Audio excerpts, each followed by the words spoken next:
Take one and one only. So we've had our morning espresso.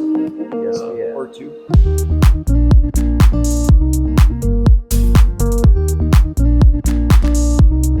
So I've got the pleasure of sitting here with Matt Titilio. He is the president and chief investment officer of Pegasus Partners, located in the North Shore of Milwaukee. Right, Mequon. Servicing, delivering returns higher than expected to all. Let's hope. To families around the country. Yeah. So Matt and I have known each other for a bit. What was the catalyst or the genesis for reconnecting and getting started training with us? I had a ski accident in 2021. It was my 23rd day skiing actually that year. I had 500,000 vertical feet, which for me was fantastic. For a guy from the Midwest.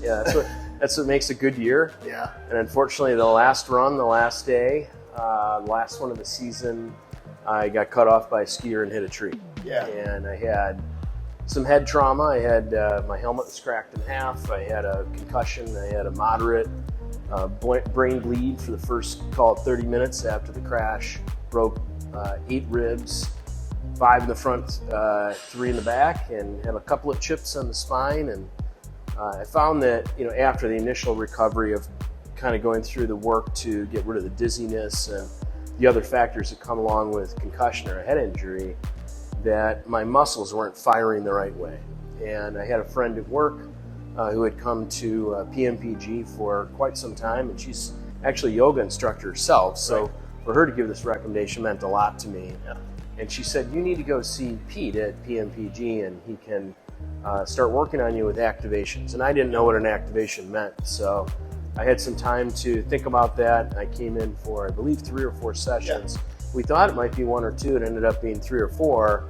And each time it got progressively more interesting, I guess is the way to say it, and that my body reacted more significantly to each activation. And that brought me back to the point, post-activations, where I felt like I was comfortable working out and getting back to a regular workout regime like I'd had before the accident. Yeah.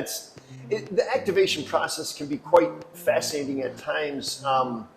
You had such a traumatic injury. I mean, it was running your body into a tree that didn't move at like 40 or 45 miles an hour, I'm guessing. Right. Or something, and that doesn't always turn out well. And so that trauma to your physiology, but also to your psychology, which tells your central nervous system how to move, how to interact, how to communicate, how to do life.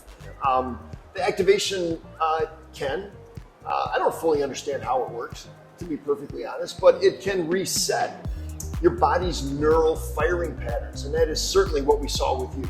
It was just very gratifying to see that it works. It certainly brought me back to the point where I felt confident that I could start with regular workouts. Yeah. And if I hadn't had that, I would imagine that I would have gotten to the point of repeat injuries in other areas of the body because certain muscles are cheating for the muscles that should be worked at that time. So your progression, I think, in the workouts would have been progressing towards injury rather than progressing towards improvement. Yeah, because your body, metaphorically, I should say, you hit a tree. Sometimes that happens in life without any physical complications. Like you just hit a wall, Yep. And your body goes into survival mode, and it will compensate and find a cheat to keep you moving and breathing. And that's what happens to many of us, even if it's not a ski accident, but there's an opportunity to reset things and get you back to optimal. So what have you found to be the impact of training with us? And you primarily train in a group. You've got a couple of friends that jump in with you. Small group, 2 to 3 people. Yeah, and then you do some one-on-one, depending upon people's travel schedules and all that. Started off with one-on-one training. What have you found to be the impact of working with us on, professional and personal levels? Well, I think there's a commitment that comes with it. Part of the reason to have another person with you or 2 other people with you, but not a large group, is that you have a commitment to the others and your trainer that you're going to show up. Yeah. we're an early morning workout, and yes, it's painful the night before to think about the fact that you're going to be short sleep a little bit, or to get to bed early so that you're not short sleep when you get to your workout. But there's a commitment to come. So that's number one. Is it's nice to have a small group. The large groups, it's easier to hide. There is no place to hide here, so you're mentally prepared for, I'm in it. I'm going to be in it as much as I possibly can for this 1 hour, and I'm committed to progressing alongside two good friends. Yeah. And so I think mentally, that's one of the hardest things as it comes to workouts, is to just have that commitment that, well, I'm going to do this, and I maybe don't have specific goals on weight, sizing, or whatever. It's just general health. But to have that commitment to show up early mornings a few times a week, you need others to be in the fight with you, but not too many. And the point of having a small group is that you're getting a lot of personal instruction. So what I would say is very different here, and what has added a lot of value relative to all of the other gyms I belonged to, whether it was Orange Theory or the Wisconsin Athletic Club or the Milwaukee Athletic Club, you name it, I've done it. The difference is that the instruction is extremely personal and customized, and so it's often a dialogue between you and the trainer saying, here's some of the things I'd like to work on. Can we progress in that area? Or I have this nagging injury that's probably not getting better because I'm just structurally not the person I once was. Right. What are my workarounds on this? And can you watch my form carefully so that I'm not going to re-injure or put myself at risk? And that's very different than having a group of even 10, 15, 20 people is too much. Yeah. So you've, my guess is that you've built this business and you've built a life around a certain set of disciplines. You're a disciplined individual. I would argue all human beings are disciplined. They just are disciplined in some really great habits or poor habits or whatever. Right. So I guess what I'm kind of hearing from you is that you're a disciplined guy. You've been intrigued, and physical activity, because you're a cyclist as well, downhill skiing. The one you do not play golf, by the way. Right, no golf. That's funny. Marathons. I've Yeah. climbed glaciers. I've hiked. I've done technical climbs, and you name it. I've tried it probably. Yeah. So physical health and well-being feeds one of the mechanisms that you use to downregulate. Biking, For sure. climbing, skiing, like it's your happy space, Yep. so to speak. Sure. So a disciplined guy that has those activities as puts a priority on them, having the appointment and the accountability and the group and the expert instruction, which builds trust, which builds, I'm going to go, this is worthwhile, and I'm not going to get hurt. Right. You just added a different discipline into your regime. That's right. Yeah, and it actually makes it easier to plan out the other activities that you're going to do. What I know is if I come here regularly and I add a few other different workouts, maybe something a little bit more cardio oriented than what we might be doing here. Although there's a lot of cardio involved, and certainly a lot of heavy breathing and fast breathing at times. Yes. It might be a little bit more anaerobic as opposed to aerobic. Yes. When you add those in and collectively put them together, hopefully then you're in a position that when you do go ski, or if you're a golfer, or you're a swimmer, or you're a biker, or any of the things that people like to do with their time to get to that happy place, that you're ready and you're not injured while you're doing it. Yeah. Now, am I any type of amateur or professional athlete in any way? No. I'm in my early 50s, and I don't need that. So my goals today are different than they once were. My goal now is extend life as long as possible,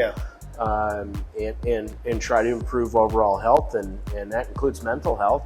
And this is part of mental health too. It's certainly physical. It feels physical in the hour that you're working out, but it's a big mental boost as well, because you're really happy that you went, and it brings you some level of peace, particularly if it's a customized workout that feels like it was driven for you and for your body and your mindset at the time. Yeah. To sum those comments up and to put words in your mouth, but I think it's quite accurate. I would suggest you've built your life around Pete Mueller Performance Group. I have. The last couple of years, it's true. It's really true, and I mean, it's in all seriousness, that is true. And I've recommended a number of other people to the gym. Appreciate that. And I think that's important. But when I go out and talk about it, and I'm not the type of person who talks about everything I do in my life to friends and associates, but when I find something that I think is important that can really add value to someone's life, I'm going to recommend it, and I'm going to recommend it in a way that I hope people are listening. Yeah. And I'm happy enough that at least the two gentlemen that I work out with regularly here are folks that I've brought to the gym, among others. And I've certainly spent a fair amount talking to people about what's going on here at PMPG. Yeah, we are so honored by that level of trust and your appreciation of the value that we bring. So, and from a professional standpoint, how have you seen training with us change or upgrade or deliver more, in your investment? Not maybe your strategies. I'm actually stumbling over the question here. I think I get the point, though. I think the way I'd look at it is that every day that I come here, the rest of the workday feels easy. Awesome. Even though there are your regular stressors and the unpredictable nature of a job like what I have, which is similar to many folks' jobs, where you don't know what's going to happen from 1 hour to the next. Right. And your job is to respond appropriately and with kindness. So I think most of the days are easier when I'm here. If I could get myself to, be that fired up every single day, and work out here more often, I would. And I'll probably work towards that. We generally come 2 to 3 days a week. Right. I would imagine if someone came 4 or 5 days a week, it would be a pretty incredible experience for the remainder of their day post-workout if they're a morning type. Well, you touched on a couple of points that you used the word respond with, did you say patience and kindness? I think. That's right. And, those are two really critical things that this world needs more of. It certainly needs it in people in leadership roles. And, part of the process of activation is, can we reset your system to be in that rest and digest, that parasympathetic, potentially kind of, to get a little technical, gamma, theta, brainwave stuff, where you actually are in that creative space. There's times where you don't get to direct everything that happens, of course, so you are reacting. And the most powerful people on this planet, most powerful leaders on this planet, are those that can disrupt a pattern that is going sideways and bring peace and kindness into the scenario. Right. That's awesome. I love the fact that you realize that. Well, you're in the right spot if you're traveling or you happen to not be able to make your morning routine here, that you miss it. And you think about it wherever you are, because sometimes I'm anywhere around the country, if not out of the country occasionally. If you miss it at that time and you're thinking about it in your other location, something's going right in that routine. Oh, that's awesome. Well, thank you for sharing that, and thank you for your time. Thank you very much.